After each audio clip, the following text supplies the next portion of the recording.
was a conductive wire, and you were so electric. I had no say when you came so near, and just passed right through me. Hey everyone, welcome to Geekdom is back, as is Tim Matthews. We are not talking about Mission Impossible this time, but we are talking about something that is equally as fun, in my opinion. There is no Tom Cruise running, though. There is not, but a lot of other people run. That's A true. lot of people. Today we're talking all about The Haunting of Hill House, the Netflix adaptation that came out on October 12th of 2018. So this one is fairly recent. Tim, you had a chance to rewatch it though, and I did not because time. Yeah. I finished up my rewatch a couple days ago. So I've had the past 2 days to slowly crawl out of my emotional hole that this show leaves me in.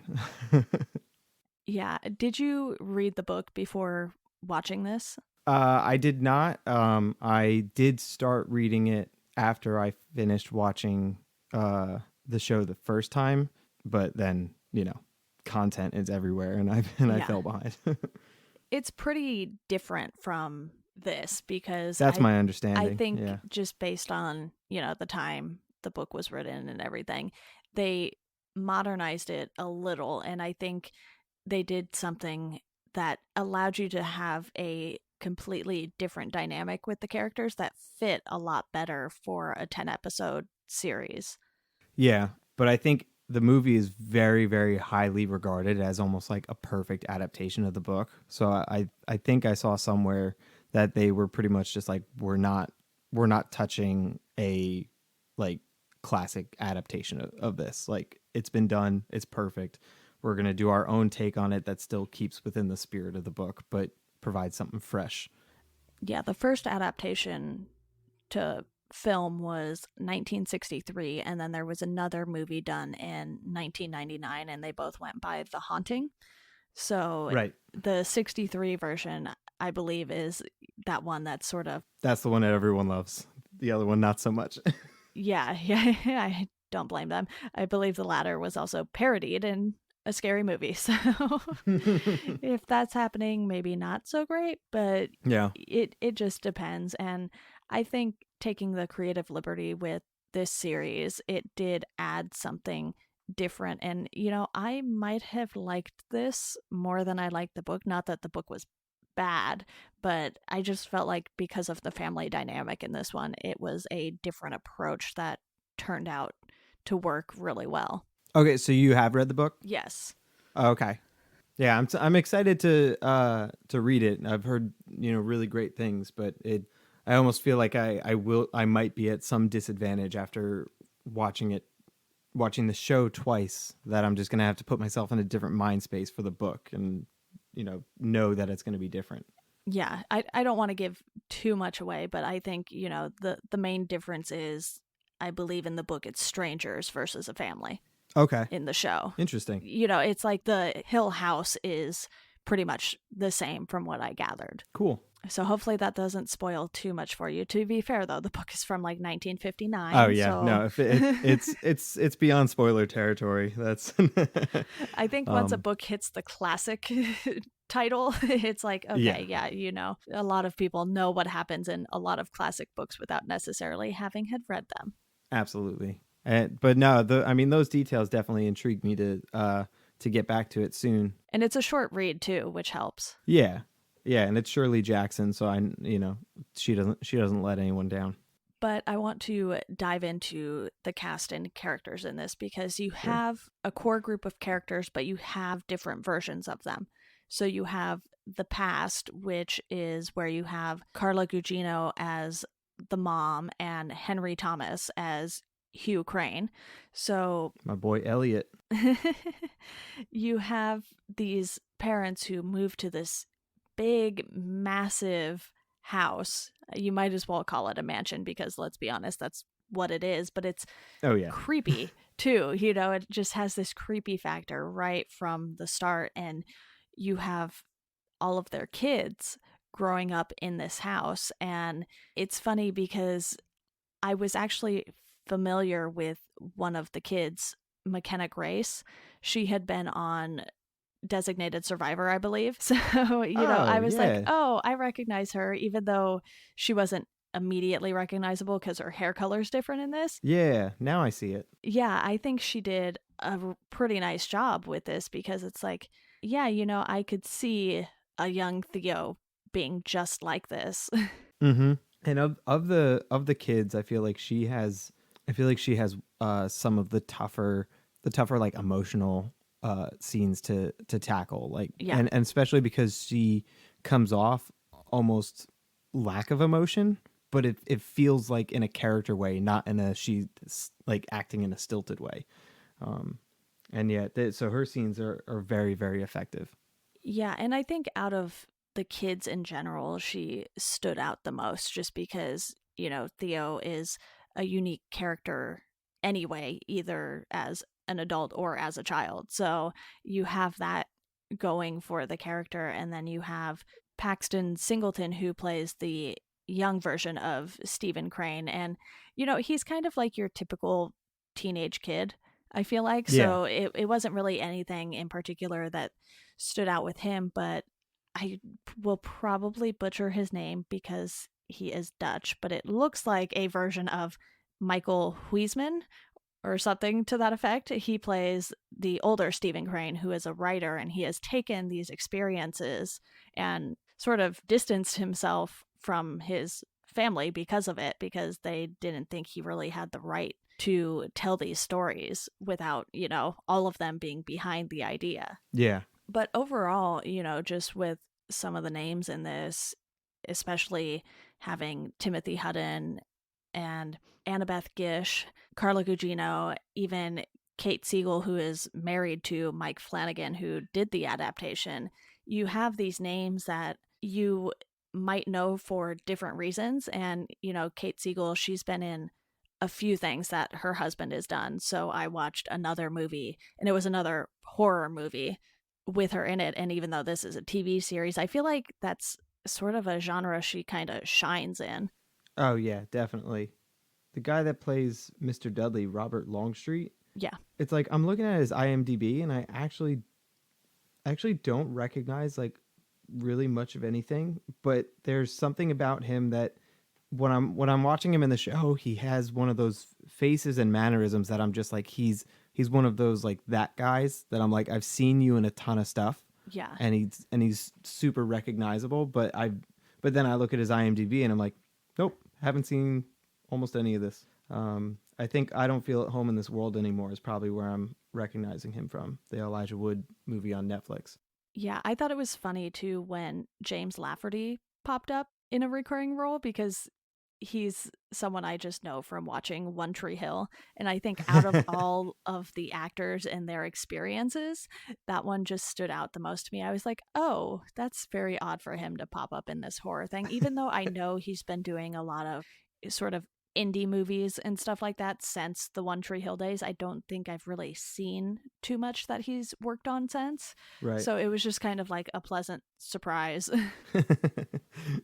But I think one of the main things with this show, other than it being adapted from one of the most well-known horror novels, is just how much you get a sense for the characters and the fact that the house really feels like a character. And I think that's something that's super important, because if this series doesn't nail the feeling of the house and the tone and everything in there, this probably falls apart. Oh, 100%. And like that's always like, that's always among like the discussions in like genre films and everything. It's like, oh, is the town a character, or is, the hotel a character or anything like that. And, sometimes I feel like it's like, yeah, kind of, but it's, somewhat of a stretch, I guess. It's there, but it's more setting a tone. Like this is definitely one of the more active characters for an inanimate object. I mean, the house is a monster. It's actively feeding on the inhabitants. Within it. Very much like when we talked about The Shining. That hotel is very much a character in the same way that it's from the second you're inside, the power of this location is trying to find little bits of weaknesses and making you jump here or there to set you, just off kilter, so that when you're not paying attention, it can swoop in and sink its teeth into you. And this show does it so incredibly effectively. Not only with like the obvious things of, when we, physically see the ghosts and everything, which I absolutely love that the ghosts are done practically. I thought that was an amazing choice. But also the fact that Mike Flanagan decides to be kind of a jerk and hide ghosts in the background Yeah. throughout the series. And you'll just be sitting there and you're watching a scene, you're just enjoying the scene. You're like, oh yeah, like I'm into what they're saying and everything. And then you just kind of notice something in your peripheral that hasn't moved, but just doesn't look natural to the scene. And then you realize what it is. And you're just like, no, I'm good. I'll never forget the first one I spotted. And then it was kind of hard. Sometimes I was trying to watch the characterization of the house in the background almost too much, that I was like, no, I missed what they were saying because I was like watching the background too much so that I wouldn't get spooked again. I think that's what makes a show like this so rewatchable, though, even though I haven't had the time to do that. But when I can confirm read, it's worth it. yeah, when I read the article that mentioned that, I was like, oh man, I feel like I missed out on so much now. And so maybe eventually I will have some time to go rewatch it if they do end up doing a second season or something like that, which we will discuss in due time. But Yeah. I think talking about the plot is crucial, obviously, because you have different time periods. So we've sort of talked about how the Crane family, when the kids were still pretty young, moved into this house. I don't really remember why, but I don't think that's what was really important about it. I think it was more, hey, we're kind of starting over, and this is where we're starting over. Yeah, basically it seems like they're like, I don't know if this is the right term for them, but like house flippers. So they bought Hill House. Yes, So because that, the mom is like a either architect or designer. I believe yeah. it's something to that effect, because she has all of her plans laid out and she has this big drafting desk. So I would guess architect. Yeah, the way it's portrayed makes it seem like they've done this a number of times, but that this is supposed to be like this is the big one, that it's like we're going to get all our money from this one, and then the next house is our forever house that we see the plans that she's drawn up of them throughout the series. And so it seems like the plan is just come in, fix this house up over the summer, sell it, and then we move into our forever house and we all get to settle down and we're not moving around anymore, which, of course, doesn't work out. Yeah, not a lot works out at this house. No. So the kids grow up there and eventually they part ways and they seem a little spread out. A couple live near each other, and then you have Luke, who is sort of the disaster child, so to speak. He is a drug addict and he is sort of the one who is always screwing up. And you have so much tragedy in this family because the mom, Olivia, dies in the house. And we don't Right. really get that full story until later in the series, because we're still seeing her with the kids and her husband and everything in the past Yeah. moments. And then we know she's not around in the present day. So you sort of get to slowly piece things together. Yeah. All we know in the beginning is that something happens in the middle of the night and Hugh has loaded all the kids up in the car. He goes and gets Steve and he says to him, close your eyes, whatever you do, don't look. He gets Steve out to the car. All the kids are freaking out. Where's mom? Where's mom? And one of them says, they see her in the window. And Hugh says, that's not mom. And he drives off. And that is all we really know for a large majority of the season. And then it's just slowly unfolding more and more information about how we get to that night.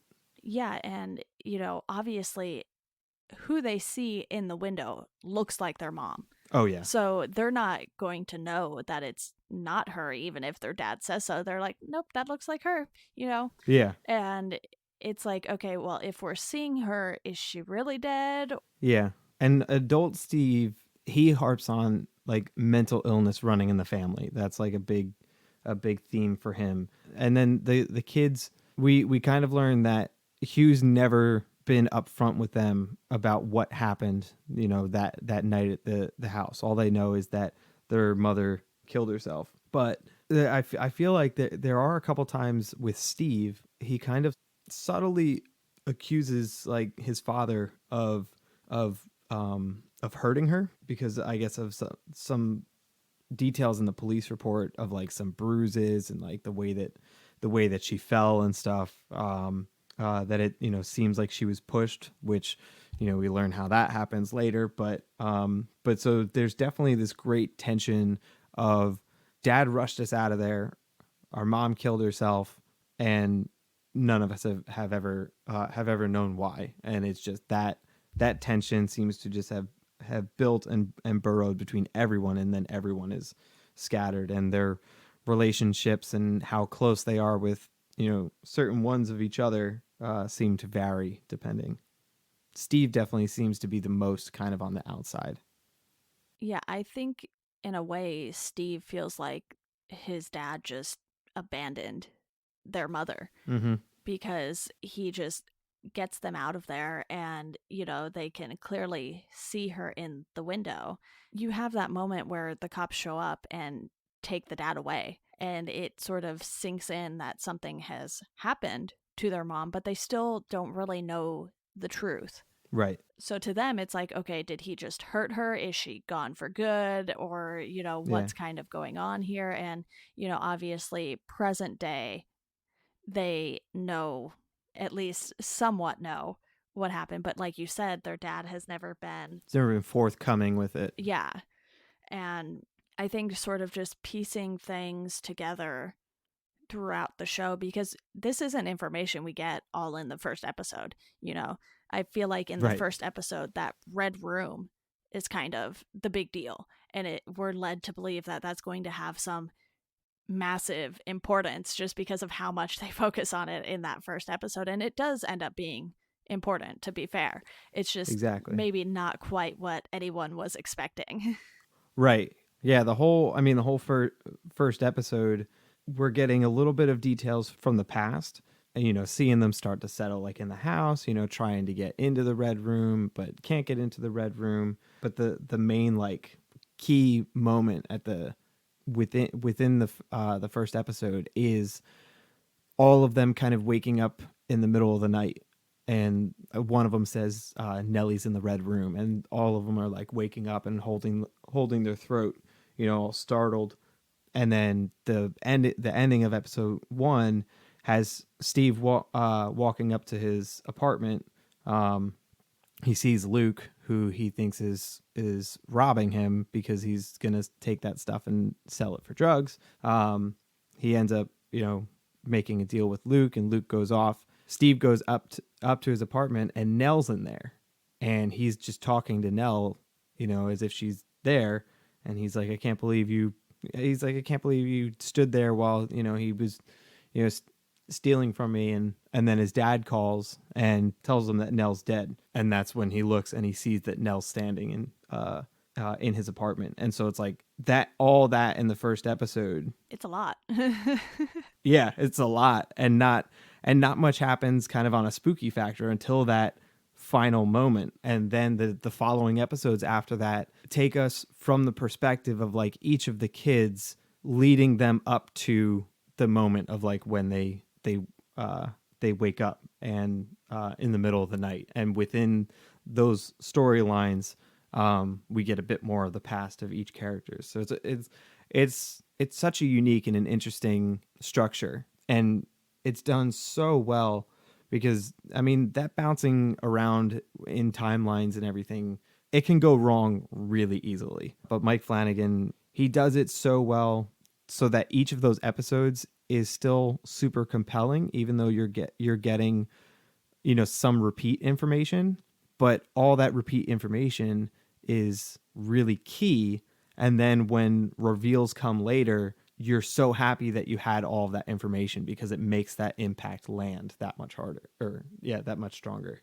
Plus, once we find out about Nell's death at the end of that first episode, you almost feel like this might be something that can finally bring the family together, but it Yeah. doesn't quite do that like you would expect when a sibling dies, because it seems like for the most part, you know, Nell had her quirks and her issues, but she seemed like the sibling that everyone still cared about Right. on some level at least. Yeah. And, you know, with Shirley being a mortician and, Yeah. you know, working with the dead, one, you know, that seems kind of fitting given everything this family has gone through. But then to be working on her own sister, you know, that throws a whole new dynamic in, because there are all these emotions and she's trying to work through them, even though it's something she probably should delegate to someone else. She's like, no, this is my sister. Yeah. I know I'll do it the right way, and this is how it's going to be. It's like it's the only way that she could process it is to just do it herself. But Yeah. while everyone else is like, this is a terrible idea. Why would you put yourself through this? But it's like I feel like she wouldn't.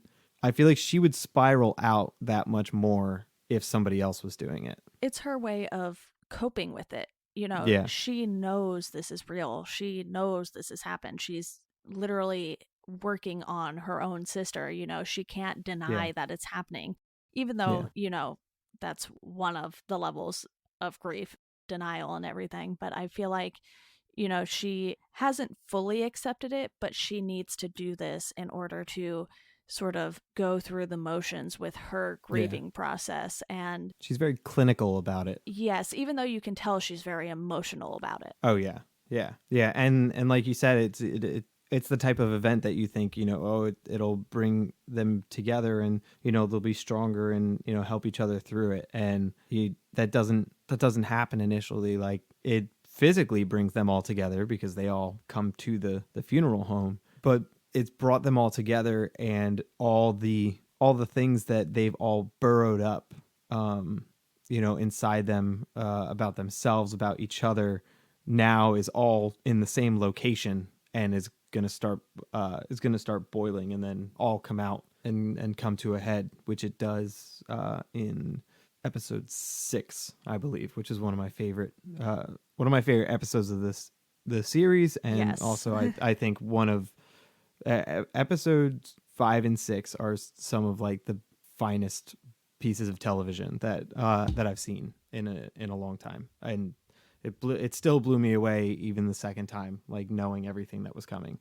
Oh, absolutely. We will definitely have some Yeah. cinematography to discuss after Yes. we get through a few other things here. Yeah. But, you know, Luke and Nell being twins offers an even different dynamic on top of that, because even though Yeah. Luke is in no state to be any sort of adult, really, you know, he has this connection with Nell. And, you know, I've been hearing this about twins for as long as I can remember. They just have this different connection than other siblings do. And as an only child, I would have no idea what either of those connections would be like, either twin or just a regular sibling. But you really get that sense in this. And I think the two actors did a very nice job of portraying that, even through all of their tough moments, because, you know, Luke really does look like he's on something for most of these episodes. And obviously you can thank the makeup crew for that and everything too, just, you know, sort of making him look run down all the time. And you have such different personalities. And even though Luke and Nell ended up being totally different people, they still have this connection with each other that they don't have with the other siblings, and that the other siblings don't have with them. And when Nell dies, you really see how much that affects Luke, and it's like you don't want this character going into an even worse downfall that he's already been through. He's been through so much already, and he can't even, handle those problems, let alone losing his twin sister. Yeah, yeah. In his episode, and his performance is incredible. Um, as we see that in his episode, he's reached his 90-day chip. He's actually doing really well. He's not using, and he has this whole thing with the Joey, I think, who he meets while in rehab, and he goes off to try and find her. And as he's trying to find her, like, he's progressively, saying, and this is after he's woken up in the middle of the night and sees Nell in his room. And as he's progressively trying to find Joey, he's getting the chills. He's feeling achy, like he's finding it very hard to move and everything.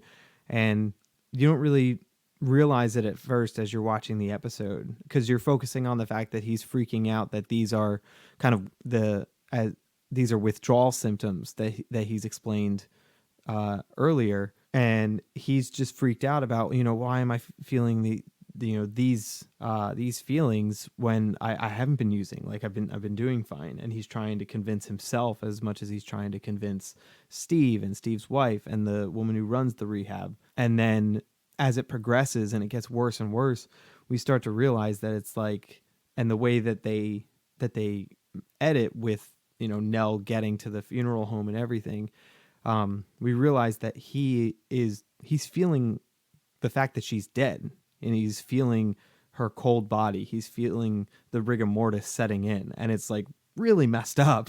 And his performance is just incredible. And when Steve shows up and finds him and tells him, he says, "It's Nell. She's dead." And he's like, no, that's not possible. And he says it was suicide. And that's when, and because it's a twin thing, he says, "No, Steve, it wasn't." And that's like the end of an episode. And, of the many times in the show that it just leaves you there with chills, and you're like, oh. Luckily, you can power through and not be stuck with those kinds of cliffhangers, Yeah. though. And Yeah. that's sort of one of the times where, with this show in particular, you could really go either way. If you don't want to binge this whole thing in one sitting, or, get up and go to the bathroom and eat every once in a while, Yeah. I don't recommend sitting there for nearly 10 hours straight watching this. But No, I had to force myself to take breaks from Yeah. it, because it was really heavy the first time through. And there were a number of times that it's like I walk out of my room and the roommate's just like, "You okay?" And I'm just like, "No." I'm like, "I can't explain it. You haven't watched the show yet, but no, I'm not good." And then when I sat down to watch it the second time, I'm sitting there, and I'm watching the first episode, and it gets to the end, and I sit there, I'm like, I don't know if I was emotionally ready to put myself back into this show. I'm like, but here we go. Well, I appreciate you doing that, because, you can keep some of these facts in line that I may have forgotten, because this show jumps around so much too, though. It's Yeah. like, okay, we have to piece together why these moments from the past matter in the present.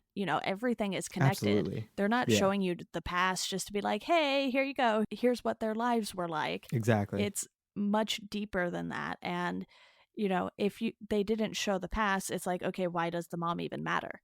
So I Yeah. think setting you up with the mom in the window at the beginning there, it's like, oh, okay, we need to know what happened, because that's fishy.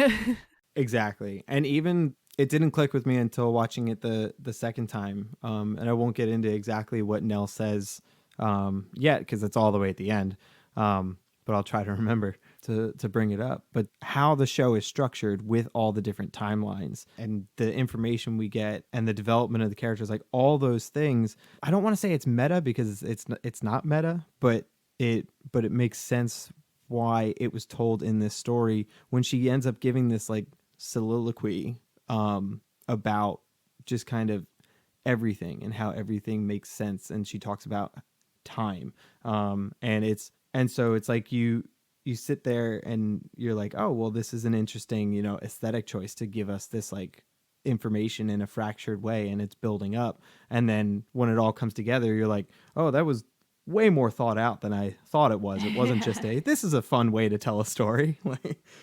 Yeah, it wasn't one of those horror movies where you're like, okay, I'll let this slide because it's a horror Yeah. movie and you're working in a shorter amount of time. But with something like Netflix, you have more time to dedicate to telling these more thought out stories. Not to say that movies aren't thought out. You know, you have plenty of things like Right, the right. MCU that have spanned years upon years and they're telling one giant story in the same sense while telling smaller stories as well. But with this, you know, you have all of these parallels from the past and the present. You have Right. Olivia's death, you have Nell's death, and obviously those happening in the same way in the same house. Something has to give there. And the overall plot of this story is how this family deals with tragedy and how they deal with this house. You see that a lot with the past. These kids are finding very strange things happening around this place. Yeah. And you have a lot of these moments where you're really learning more about the house than you are about the kids. And that's still very crucial to the story, as we find out towards the end when they're like, all right, we need to get rid of this. Yeah. I completely agree with you that it's you're sitting there and you're watching characters interact and it's dialogue back and forth, and you know, absolutely the dialogue is, you know, very important, but I agree with you that it's like you don't necessarily realize that, oh, I'm not just learning about these characters. Like within that dialogue, they're just having a conversation with themselves, but because of little bits of information here, little bits of information here, I've now gotten more weird information about what's going on with the house, or not necessarily even information, but more questions for ourselves. Mm-hmm. You know, even when Shirley finds the cats and she wants to bring the cats in the house, and Yeah. she's like, you know, what if the dogs get them? And Mr. Dudley's just like, dogs? He's like, there's no dogs on the property. And he was like, the kids hear dogs barking, you know, all night. And Mr. Dudley's just like, you can tell that's a little early on when he's just like, yeah, no, there's no dogs, but you can see it in his face. You can see it in his face that he's just like, ah, damn it. Like Starting again. yeah. And like he's not ready to tell them anything. Like, so it's little things like that just start building things in a subtle way. And then the dog thing doesn't even like fully end up being like something. Like you think, oh, there's going to be like a scene with like, you know, demon dogs or something. But there's one moment during the storm where the kids scream and say there's something in the house, and they're like, it looked like a wolf or something. We never end up seeing it, but it's just a nod to just another crazy thing that lives in the evil of this house. Yeah. And it's cool how the show, like, it treats its smaller moments just as important as something that it's going to make a huge deal about. Mrs. Dudley had some nice moments in this show too. And, Absolutely. you know, Annabeth Gish puts on great performances all the time. She's amazing. Yeah. And even when she's just a guest in something like a show like this, or I mean, I've seen her in things like Criminal Minds for an episode or something like Yeah. that. And you're just like, oh, okay, I'm a little more excited about this now because she's in it. And she sort of just has this stoic presence about her in this. It's like she knows more about the house than she's saying. And you kind of get that feeling. But at the same time, to these kids, she just seems so wise. Yeah. And, you know, you can tell that Nell, especially, I think, just wants to keep learning more from her. But, you know, that's something that we can't spend too much time with because it would sort of distract from the 800 other stories going on in this, because Yeah. there is a lot going on. And I don't think that's a detriment. I don't mean that as a bad thing. It's just because of the fact that there are, 5 kids, you know? Yeah. And then the parents, it's like, okay, just right there, that's a lot to focus on. Yeah. And the kids have sort of gone their separate ways. Obviously, Theo's living in Shirley's guest house, so they're not too far. Mhm. And then Steve seems to be close to Nell, at least somewhat, because he's the one that kind of goes and checks on her. Right. Yeah, it seems like he lives near her. It seems like they live the closest as long as he's like not on the road, like Right. doing his work. And then Luke seems somewhat close by, probably just because of that connection with Nell Exactly. and the fact Yeah. that he was stealing from Steve's apartment. Well, yeah, that too. So it kind of seems like they're Um, almost on opposite coasts too, I think, because I think someone yeah, makes a comment about going back east when they go to Shirley's. yeah, yeah. Because I think I want to say, and I guess it would make sense, like if Steve's then doing stuff with like in entertainment. It sounds like a large amount of his work is in L.A. Because I think when he's with the one woman whose husband died, Yeah. she makes some comment when she's telling him a story about this big storm or something, and he says, "No, I don't know it," and she says, "Oh, you weren't in L.A. yet." So I'm not sure how long he's necessarily been there, but I would imagine it would probably be around or shortly after his first book, because at that point, that same lady, she has a bunch of his books on the right, shelf and, yeah, said my husband was a big fan and everything like that. So you can tell that Steve has been telling these sorts of stories for a while, even though the family doesn't necessarily all agree with it, especially The Haunting of Hill House. So yeah, it's one of those things where these characters have such different personalities, but because they're still family, they sort of have this duty to each other, regardless of their differing opinions, especially when it comes to Nell, because her and Luke, from what I can tell, are the youngest too. And I think we yeah. see that more. Theo's a little older. She's somewhere in the middle. And then it seems like Shirley and Steve are sort of the older kids that seem to have their lives together a little more than the rest of them.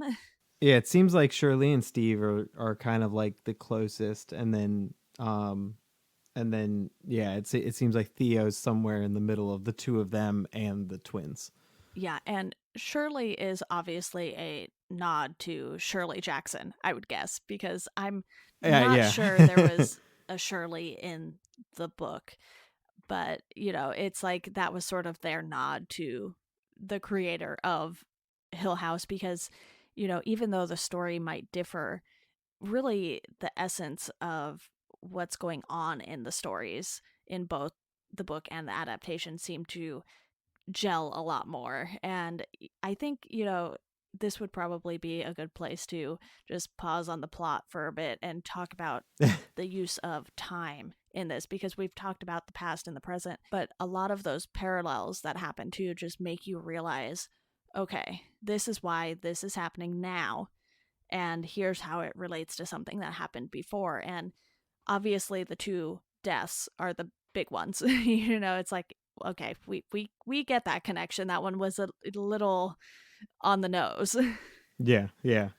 One of the biggest features that seems to cross time the most is the bent neck lady, Yeah. and that's like one of the I think that's one of the first pieces of terror that we're introduced to in the past in the house, is that Nell sees the bent neck lady. And then it seems that throughout time she's gone to therapy, and she's kind of gotten herself a little better, and it seems like the bent neck lady hasn't been around for a while. Yeah. And then she meets the technician, the sleep technician, and then they get married and everything.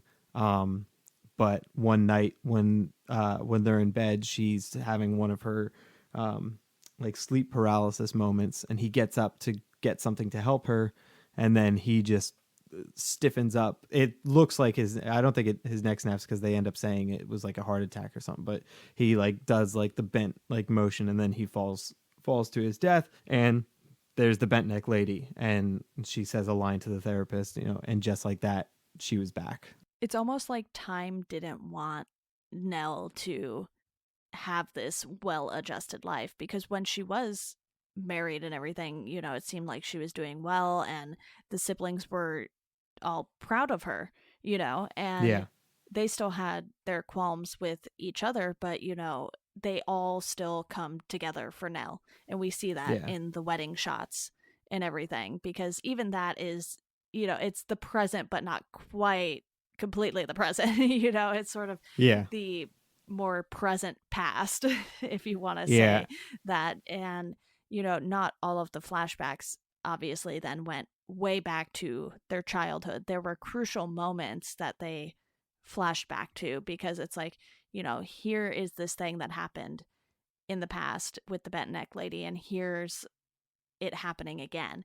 But they give Yeah. you some context, because if you just saw Nell with this guy, it's like, okay, wait, how did we kind of get here? Like, we need a little more information than that. But, I Exactly. think, correct me if I'm wrong here too, though, Nell was seeing the bent neck lady before the mom passed.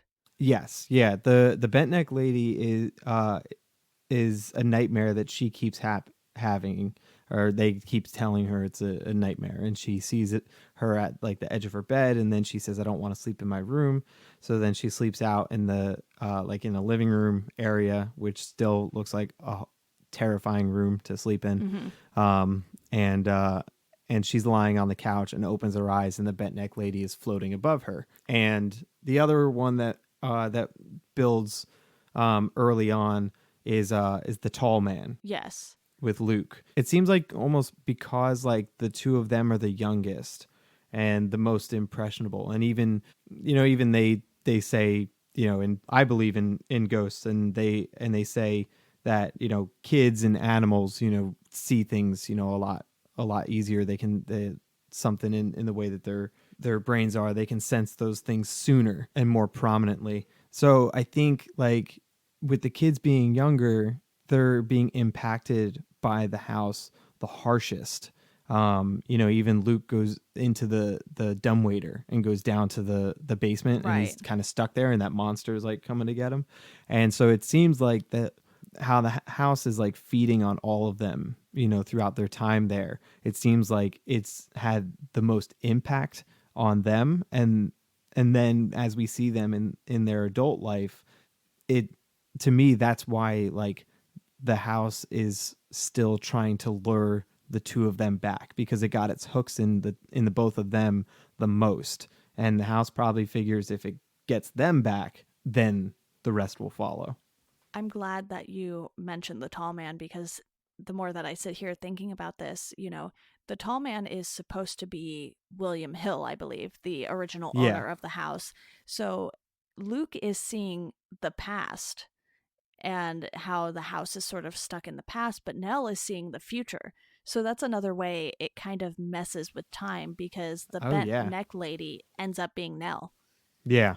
And it's one of those things where it's like, Luke is seeing the past of what this house did to this guy, and Nell is seeing the future of what the house is going to do to her. And Yeah. I didn't even think about that until now, because No. I was Yeah. like, That's awesome. yeah, no, that makes so much sense now that we're talking about time. Yeah. Because, when we get the reveal that it's Nell, it's like you're surprised, but you're also not, because you're like, oh, that makes sense. It's not something that you expected. Like you're not sitting there and being like, man, I totally bet you that's her. But then it's like when it's revealed, you're just like, it makes so much perfect sense that I'm not questioning any of it. And you're just caught up in that heart-wrenching moment that is done so well that once she drops to her death, and then just the way the camera is done, that it like slides from scene to scene, Yeah. showing us each moment that we've already seen previously, but now we fully see her. She's not in the shadows anymore, and it's one of the most impressive moments in a very very impressive show.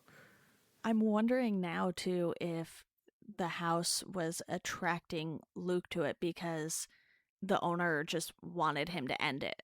Luke goes there in a rage, wanting to burn the place down. He tries to burn it down. Yeah. And I think, it definitely just plays tricks on their minds. And like you said, because they were the younger ones, they were more susceptible to that. But even Theo has her own things going on. She Right. doesn't want to touch people.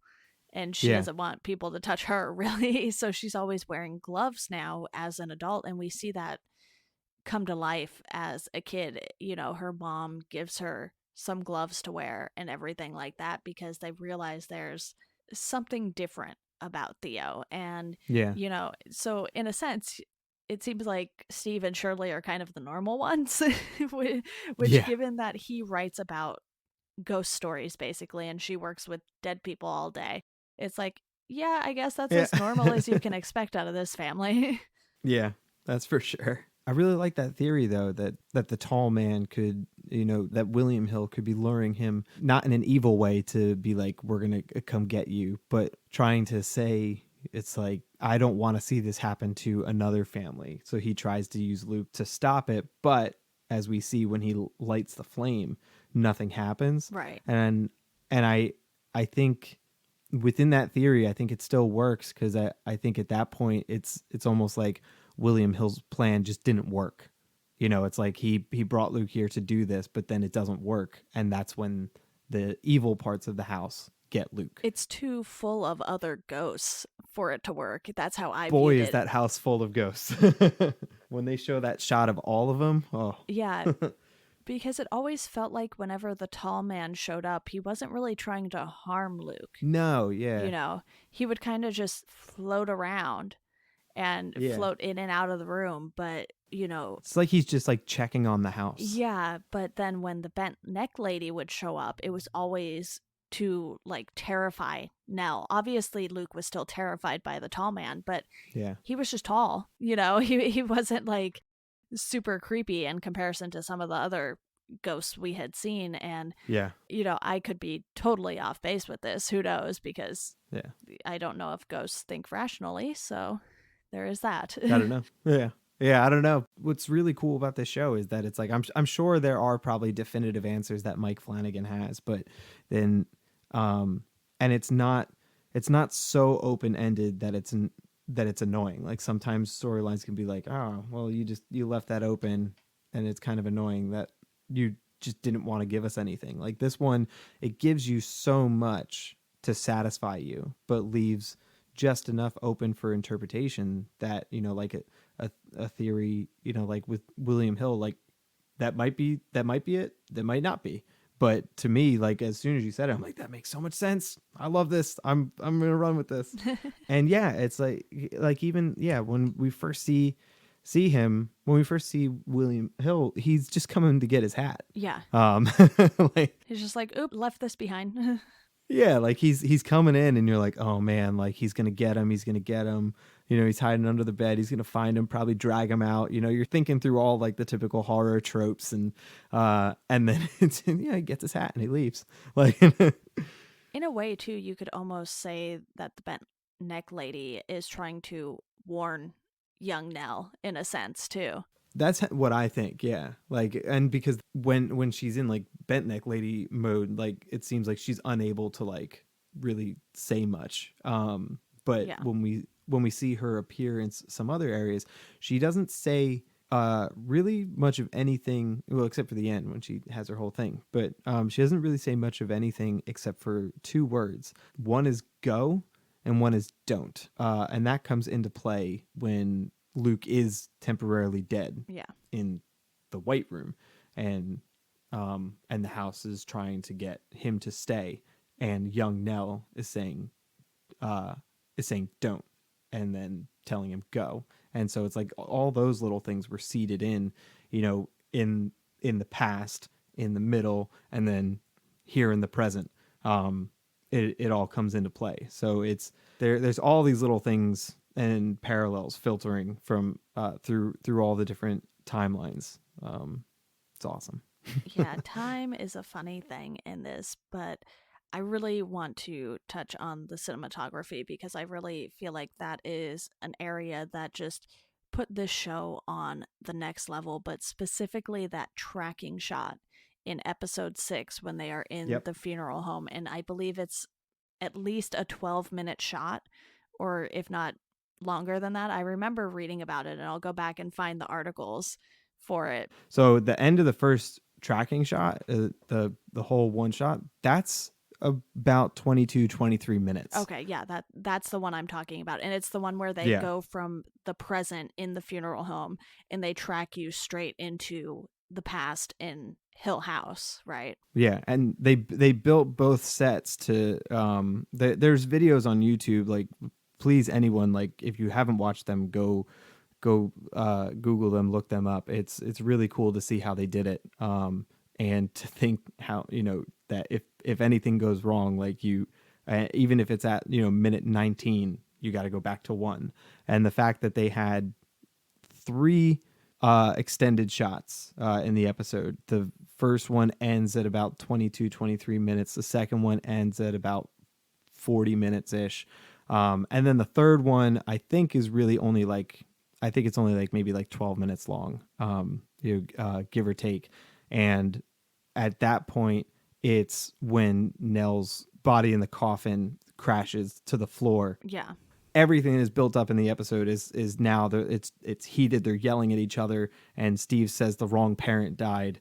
The coffin falls, and from that point, the extended shots stop, and it's just back to normal cinematography. And I found that very interesting. That seems to be like the moment that the family kind of almost comes together, but obviously some certain things end up happening that shatters that a little bit. But it seems to be a moment that they all are like, what are we doing here? But that first shot, yeah, like you said, it's the way it's Hugh just walks through the door in the funeral home, and then suddenly he's just in the house, and then we follow through this whole thing in the house. Yeah. And it doesn't stop until young Hugh goes through a door or something like that. And when the coffin falls over too, it's almost like Nell protesting that they can't get along. It's like, all right, you know what? I'm going to make a scene now. That's exactly what happens, because from what I could tell, nobody touched the coffin. It just fell. Yeah, and there's the weird thing where the buttons appear on her eyes, and those are the buttons that Luke gave her to count to 7, because the 7 family members, to just count that over and over when you're scared. Yeah, the cinematography on this was so good, and just to hear them talk about these tracking shots and how much went into it. These actors and the crew especially did so much extra work to make sure that these were as perfect as they could be. And I think when you put in that little extra effort, because it would have been much easier to have cuts every few minutes on this, and even in editing, that wouldn't have taken that much longer, I imagine. I've never edited video, but you have, so you could probably attest to this at least a little. Making cuts isn't necessarily the hardest part. I think it's sort of just making sure everything pieced together looks good and flows well. Exactly. And I mean, it would have been a fine episode if it was done normally. I mean, it still would have had all that same content and everything. But I think the uniqueness of doing it this way, and not having any cuts, and it being like a play, you focus on every little thing that much more, because there are no cuts. Nothing takes your attention away. Everything that is on screen is your main focus. And they even it blows my mind. There's one shot where, I mean, they do it a number of times, but they're doing one of the circle shots, and on one pass around, there's their adult versions, and then when it comes back around, it's the kid versions. Yeah. And then when it comes back around, it's the adult versions again. So you're thinking about how, like, these actors are probably like, they have to like run off quietly and hide behind the wall, and then run back in and stand exactly where each actor was. It's absolutely, it's mind blowing. Like like I'm just speechless. Yeah. I get so excited about it. And anytime I was telling my friends to watch it, and then they're like, this show's amazing and everything, and I'm like, tell me when you get to episode 6. Yeah, and I think that was definitely one of my favorite episodes of TV last year too.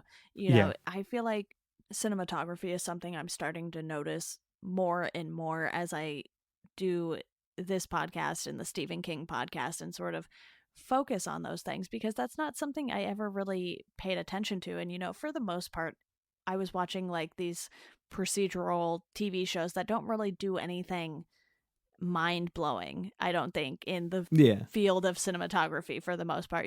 Every NCIS is going to kind of have the same feel to it and everything like that.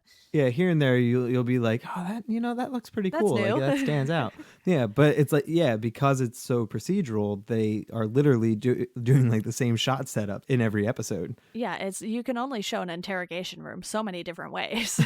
Yeah, yeah. I'm glad that like that's starting to be a thing that's enhancing your experience watching stuff, because that's one of my absolute favorite things about watching any kind of content. And obviously in film, it's a huge thing, but in this premium era of television and just these higher end shows that we're getting, it when you do see all that beautiful effort being put into it, there are some times that I just kind of like I might pause something and just be like, man, like this just looks really good. It enhances the experience, and it brings you in that much more, even in a subtle way, if you're not paying that much attention to it.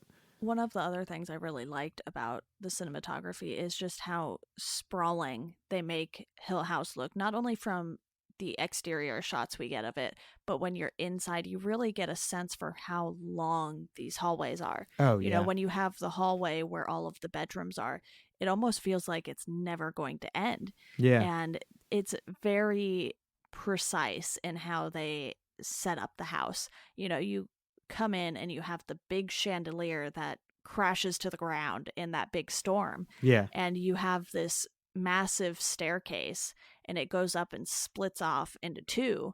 And it's just so amazing what they did with these sets to just really nail the tone of this place is massive. Even when Luke takes the dumbwaiter down to the basement, you're like, ooh, this is gross and creepy, and don't go down there again. Yeah. Yeah. It's so cool, and it's so nice to see that much effort being put into a set, especially being that we're in an era where so much can be done with CGI. But then even to that point, CGI can be used in such an incredible and subtle way, even with just sets, that you wouldn't necessarily even know that it's CGI. I don't know if you've watched Mindhunter yet. Yes, another fantastic show. Absolutely. There's a video online that shows the scenes side by side comparisons of like an outdoor shot that David Fincher filmed, and then the shot next to it when he adds in just a bunch of like trees and stuff, and you have no idea that just these trees just in a suburb, like he just added them in, and it looks amazing, and even side by side. So there are like really great ways that can be done, but I just mean in like the world of like superheroes, where it's all giant green screen for a lot of things. I get really excited knowing, having seen like behind the scenes stuff for Hill House, that like they built this set to work on. Like I just get so excited about that type of craftsmanship, and it makes me enjoy and appreciate the show that much more. Absolutely. Well, we can't wrap this up without talking about that ending first. And I know there's so much that we still didn't even get to touch on. We would probably have to dedicate like a whole bonus series to this. Yeah. Or something, just to go episode by episode, because that's how much detail and time they put into this show. But episode 10 brings us back to the Red Room, which isn't surprising if you were expecting, like you and I probably were, for it to come back in a big way. And, we previously see Abigail, who is the Dudley's daughter. And, at first you can't really tell if she's real, One of the most impressive like twists of the season, I thought, like they leave you with such uncertainty, but also kind of lean really heavy on her being a ghost. and then to find out that she's not a ghost and she's a real kid that just drank rat poison. Like, oh man, like Yeah. the just like I was dumbfounded by that, because I thought for sure she was a ghost, the way they filmed her and Luke, and the way that he talks about her, but no one else seems to believe she exists. Yeah, they framed it in such a way to where you were like, okay, are we sure Luke doesn't just suddenly have an imaginary friend? Yeah, And even then, it's like, okay, is this just in Luke's head or is it an actual ghost? Because we've seen those too. So there's a that's true few too. different Yeah. possibilities. She's an imaginary friend that has nothing to do with being a ghost. She's a ghost, or apparently she's real. Yeah, which was not one of the ones that I was predicting. Yeah, no, I didn't think that was going to happen either. But then we get that wrapped up in the end because you're sort of left with that wondering. You're like, oh, okay, but what's going on with the kid that might not be real? Right. Yeah. I have my episode 10 notes up. I feel like that might be the best way to cover exactly like how this all wraps up in episode 10.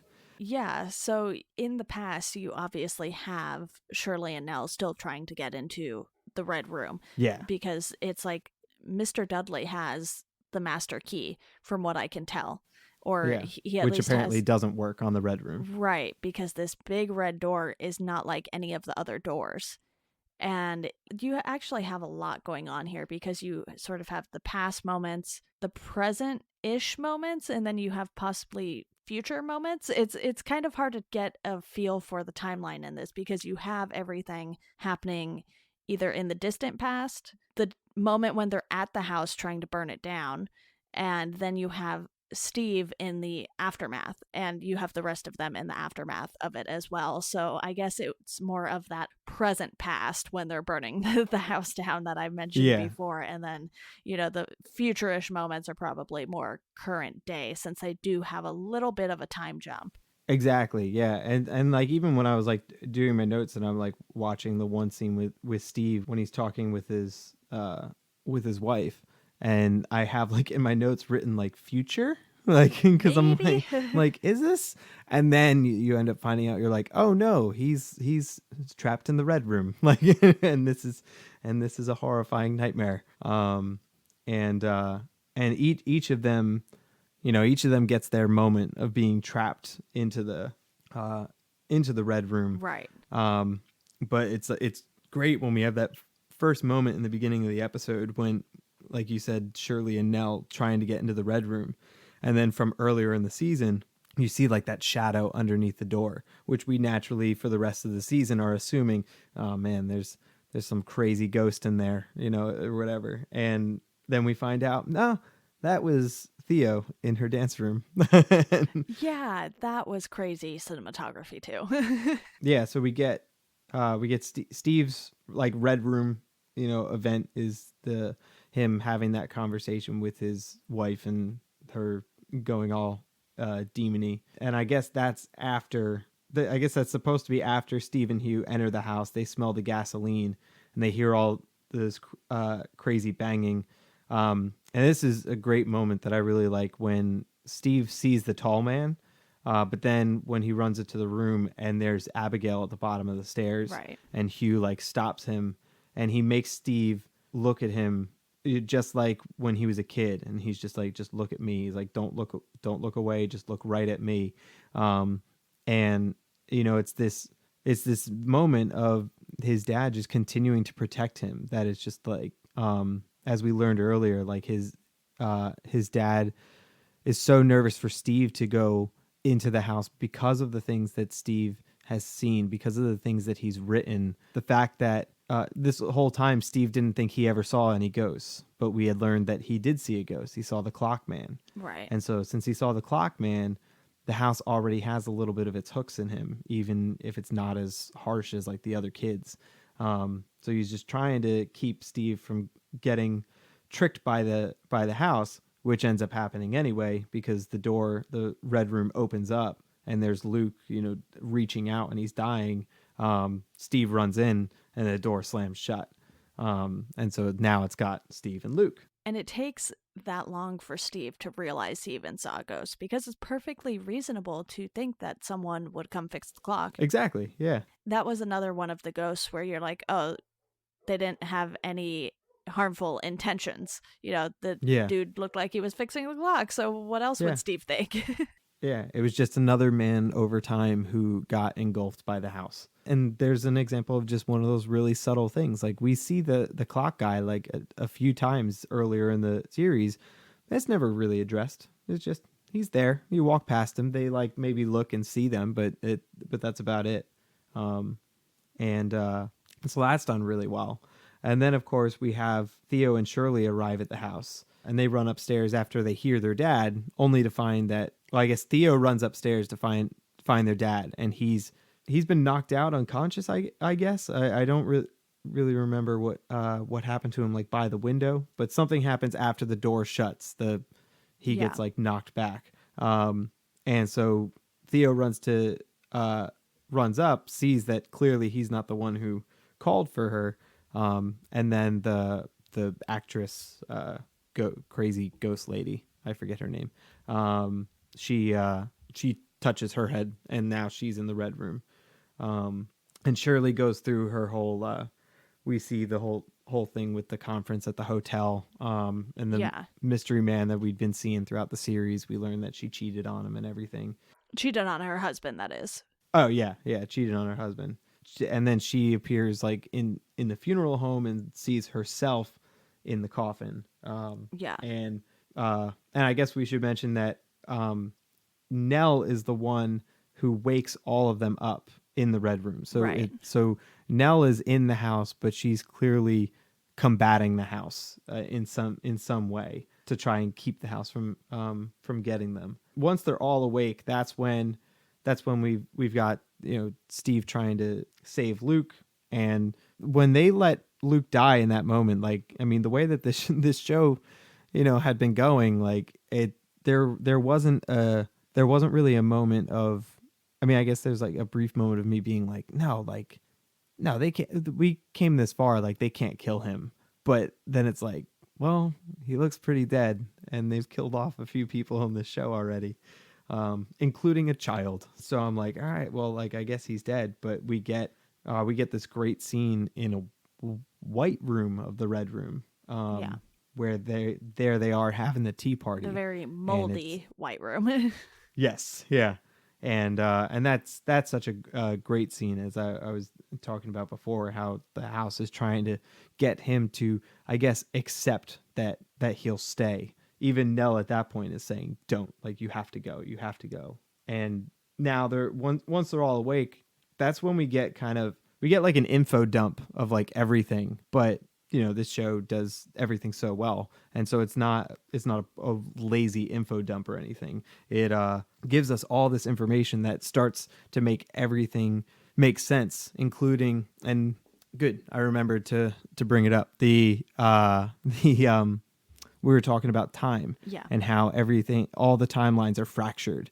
And she has a very specific line where she talks about how we think that, our memories and everything are in this linear fashion. And it's just that we remember it from birth to death, and our memories and our time on Earth is fractured. She keeps using the phrase, confetti. And she says, but everything feels a bit clearer now. Everything's been out of order. And so that line is so cool, because you're just like, we've spent this whole season with everything being out of order, and now it's like culminated, and the family is finally together. The family had been fractured this whole time. Even when we had these moments where we think that they're almost coming back together. But we learn that this red room has been, Shirley's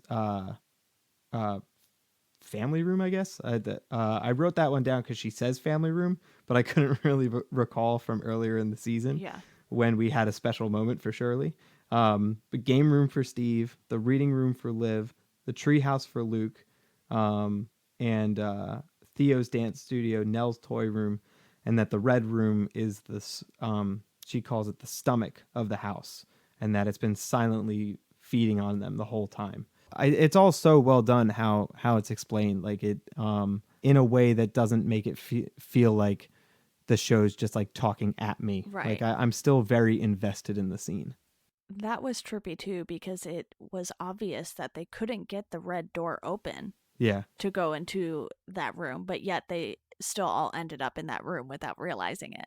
Trippy is a good word for it, because you sit there and you're just like, well, wait, so how did they get in that room? Did they all just happen to walk up here and they're just not? But I mean, I guess, the house can make them see whatever they want.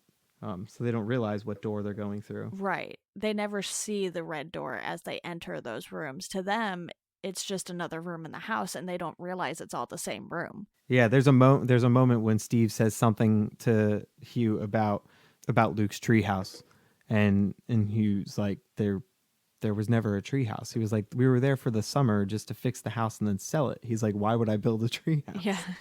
And I mean, that's like, that whole thing is really like, that's the culmination of everything in that. And we get this beautiful moment where each of them they try to apologize to Nell for, for not picking up the phone, for not believing her, for, not saving her. And she forgives each and every one of them in this great moment for each of them, and says, I loved you completely and you the same. And it's such a beautiful moment. That brings it's the acceptance for all of them. I mentioned it before the podcast that I had read something that, each of the kids is one of the stages of grief, and that apparently Steve is denial. Makes sense. Because he's always saying, I don't believe in anything. Shirley's anger. She's very angry, very tense. Theo's is a little tougher. That one's supposed to be bargaining, which I see. That one's definitely, I think, a little more subtle than the rest. Luke is depression, and Nell is acceptance. And the cool thing about it is it was I guess apparently a theory. The website that I was reading was not the original one that gave the theory, but apparently someone like brought it up and mentioned it on Twitter, I guess, and Mike Flanagan responded by saying good catch. So it was pretty cool to have like that. Like, it's a really interesting idea, and I guess I guess Mike Flanagan confirmed that it is, at least in the back of his mind of some symbolism, even if it isn't necessarily, a key factor, but some of it is pretty on the nose. But I mean, it's amazing that even with all of that stuff in the Red Room, and we get to like the acceptance and everything, there's still, a bit left of the show. Yeah, you have these other moments that happen, and Mrs. Dudley comes back because Mr. Dudley wants her to be with Abigail. So it's like the two of them stayed on. Yeah. Because they knew their daughter was in there. And I think that's just a really touching moment at the end, too, that he brings his wife there so that she can be with the daughter. Because, she's going to die either way. It's not the house that has killed her. And even though it's just really her dying from old age, if she dies in the house, she'll be able to stay. So a lot of people have died in that house over the years. Yeah. Yeah, it's such a beautiful moment when he brings her in, and he's rushing her in there, and he clearly knows she's dying, and he says to her when he sets her down, he says we made it, and then she dies, and I guess as long as she dies in the house, and then the next moment we see her younger self holding the baby of Abigail, and it's such a beautiful and nice moment. And yeah, I really like that, because we learned earlier in the season that, Hugh is like, no one goes near the house. I'm not getting rid of the house, and the Dudleys stay on. And you're just kind of like, well, why the hell are you making them stay on if like there's, there's this mystery that stands out there. And then when you find out that it's because like he wanted to burn the house down, and they were like, don't, like, you can't do it. She's here.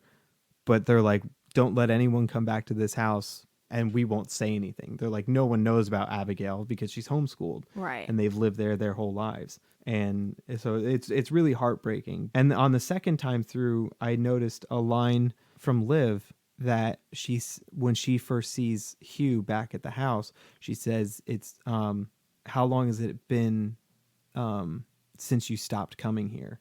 And so he must have been going back after everything had happened, and after he probably hadn't been talking to the kids for a while. He was still going back to the house to see her. And then at a certain point he said, I couldn't do it anymore. And he's like, I needed to stay away. I needed to hold the door closed so the house, to protect the kids, but that the door just got too big and he couldn't save them anymore. Which brings us to, here we think the kids are getting out of it and everything's, all okay. But we find out that as they're walking out of the room, and I didn't notice this till the second time, but Steve looks over at the floor and then they keep going. Yeah. And then there's a line where Hugh says, you didn't tell them what you saw. And then we finally get to see how everything happened, that night when Hugh went back to the house. And then we learn, I guess, that Hugh must have made a deal with Liv and with the house that it's like, I will stay, but the kids get to leave. And whether or not the house keeps that promise, I don't know. It certainly seems that Luke makes it to his 2 years, right, and everyone's like celebrating and they're happy. And it shows the house one last time and the lights are all going, but then the lights dim. And, is that symbolizing that the house, starved because there was no, fresh meat to feed off of? Or is it just going dormant until it decides it wants to come get them? So it is a happy ending ish, but it's also, open-ended. it also has it's open-ended. It's got a bit of heartbreak. It's got an ominous feel to it. Apparently there's an alternate ending that when we see like all of them like in their happy moments, like moving on with their life, apparently the windows from the red room are exactly the same in every single shot. And so there was almost an ending where they never make it out of the red room, which is pretty messed up. And I don't really know which ending I want more. I like that ending because I do enjoy messed up endings sometimes. You probably haven't gotten to it, but there is a Stephen King one that has a really messed up ending that's one of my favorites. It's weird to say that's my favorite, but I don't want to say it till you get there because it'll ruin it. Okay. But I think I like the ending that we got the most because it still gives us a closure of being happy that these kids have overcome this, but it leaves it open enough, I feel like, in a subtly ominous way that it still has that slight bit of darkness because it is this really powerful monster of a house. And I just find it hard to believe that the house would forever agree to not come get the kids. Yeah, it's almost like the lights being on in the house are similar to when Olivia would tell them that the porch light means it's time to come home. Oh, yeah, such a good moment. I'm glad you brought that up. And it's almost like another parallel, but because the kids haven't come home, it's starting to dim. Yeah. And like you said, it's probably starving and wanting them to come because no one else is going to if they never sell the house. I mean, right. It's kind of hard because then did Hugh have to leave it to the kids in the will and they'll just have to keep leaving it to their kids and hope they never go in it? True. Yeah. That is a good point because Hugh's the one who had the house. Or are they not just reporting his death and we're just going to pretend he's living forever? I guess that's the other thing. I kind of had that thought when I watched it the second time. I was just kind of like, all right, well then they leave, and when the girls say goodbye to their dad, they don't realize that that's Ghost Dad, and and then Steve, talks to Ghost Dad, but then Steve leaves, and then I would assume, I mean, I guess Steve has enough money that he could probably like pay off his dad's like stuff and then sell the house or sell wherever he's living. And then I guess no one needs to know where he is as long as like all the stuff is paid off. Yeah. It's definitely interesting to think about though.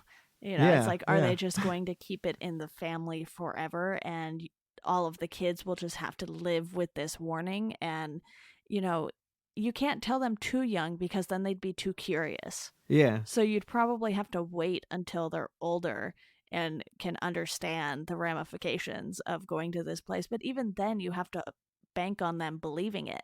This crazy story. Yeah, I feel like as generations go on, and it's like, and you have to keep telling the story. They'd have to make like a video, like in 50 First Dates, when Adam Sandler makes the video to like catch Drew Barrymore up on like everything that has happened every time she wakes up. Yeah. I feel like they'd get so tired of just like, all right, we have to like explain all this stuff. They would just need a video to just be like, all right, now that you are, say, 10 years old, we're going to show you this video and just trust us that everything is true and never, ever go to this house. Yeah. But then it's like one of them at some point is going to be like, you know what? No, screw it. I'm going to check out this house. Exactly. Well, why don't we run through some quick final thoughts here? You know, obviously we both really, really enjoyed this. And I think I want to see more things like this, whether or not they're adaptations or just original stories. I think there's a lot you can do in the horror genre that doesn't equal goriness. You know, I there are agree. some startling moments in this, obviously, seeing Bent Neck Lady and everything, but it's not gory in the same kind of sense of, you know, people being ripped limb from limb or anything Oh, like yeah. that, you know? So Yeah. it's a different kind of horror. And I think Yeah. things like this and Get Out and some other horror movies and shows like that are sort of becoming my favorites of the genre, and it's just because they're so well crafted. And even though you have sort of the cult factor with some of the older horror franchises and everything, and you have some elements of cheesiness to certain horror movies and everything like that, there's still a lot you can do within the genre that's different than that. Absolutely. I mean, that's like I have friends that will say they're like, horror is just not my thing, and I'm like, well, let me explain to you why you can't just say that, because there are so many different like subgenres within the genre, and like you have the classics, and you have the universal monsters, you have the slashers, you have the demonic possession. You have the gothic ghost stories, which this would probably closely fall into. I mean, this show is frankly, it's way more a family drama that encompasses a ghost story within it. But I think that's why we appreciate something in this style so much, because we are allowed to become so invested in this family and in these characters in the same way that we would with any other well-written show. There's just this other layer to it that is done so seamlessly, connecting into it. And like you said, yeah, there's some startling moments, but there's maybe 3 like jump scares. And I know like we probably haven't covered a number of the stuff from it, but there's like the when they're at the cemetery, Luke sees Nell and then gets grabbed. There's the really creepy ghost that comes out from under the desk, and Nell screaming in the car when they're on their way to the house. Those are like the times that I feel like I remember maybe jumping or being like really unnerved in that usual horror way. But this is definitely something special, and I love all areas of horror. Signing up for Shudder was like one of the things that I can't believe it took me this long to do it, but I love that there are things like this, and Mike Flanagan is really, really good at this style. But then even like I don't know if you've seen, I think he did Hush. Yeah, that was the one I watched with Kate Siegel, and she's in the woods and everything. Yeah, and so that's that's even done in such a way that it's like, yeah, it's got like those slasher elements to it, but it has this extra element in how well crafted it is. So, and Netflix has, I mean, this past year, like Netflix really, hit hard with a lot of horror stuff, and I hope that they continue that. I've noticed Hulu is doing the same thing. too, because back in They've got the October, Blumhouse thing. yeah, they started that Into the Dark series, and I have Yeah. one of them saved to my watch list. And sometimes it depends, if it's kind of like zombie apocalypse, I'm not quite as into Yeah. it, but I'll Yeah, I'm kind of check burnt out a out on lot zombies. of those probably. But yeah, horror is definitely, I wouldn't say making a comeback because it's always had this cult following, but I think Yeah. it's being presented in a way that allow more people to get into it. Not everything is going to be like the Halloween series or Friday the 13th, Yeah. where their intention is to provide all of these jump scares that sort of get you out of your seat, regardless of how well that works at times, but Yeah. Absolutely. I mean, you mentioned Get Out. I mean, I can't believe I didn't see it in theaters. I actually finally saw Get Out maybe 3 weeks ago. I don't know what took me so long, but I was absolutely blown away by it. Like the style, just how the different levels of storytelling in it, like that, it was so good. And then I was listening to your 2018 episode, movies episode. Yeah. And you guys mentioned Hereditary. yes, I will be doing an episode on that soon too. I'm very excited. Whoa, like that is, I went and saw that, and it was the most unique experience I've ever like encountered in a theater. There were two movies in 2018 that when I got to my car, I didn't put on the radio. I just drove. I sat there for a moment to just try and contemplate a little bit of what I saw, and then I drove home in silence. Like it, and one of them was Hereditary, for very obvious reasons for anyone who has seen it, and the other was Annihilation. Like that doesn't even. That's not even really horror, but it's got horror elements to it. Yeah. It's largely sci-fi, and then A Quiet Place too. That's another one. Quiet Place. That was another one. Like it's definitely, yeah. It like horror's definitely always had its cult following, but it does go in these waves where it launches into the mainstream, and like everyone gets super excited about it. And like when it came out a couple of years ago, and I'm super excited for chapter 2. Yeah. And actually, speaking of Stephen King and Mike Flanagan, he's the one who's doing Dr. Sleep. He has not let me down yet, so I was ecstatic when I heard that he was doing Dr. Sleep. Yeah, there's a lot to look forward to with horror this Pet year Sematary too. coming. Yes, I am going to start reading that soon. I promise. But Tim, I think I know we could keep going. It's yeah, we could definitely keep going on not only this show but horror in yeah. general. And this is a much longer episode than usual, so for the listeners, I will wrap it up here. Oh wow, yeah.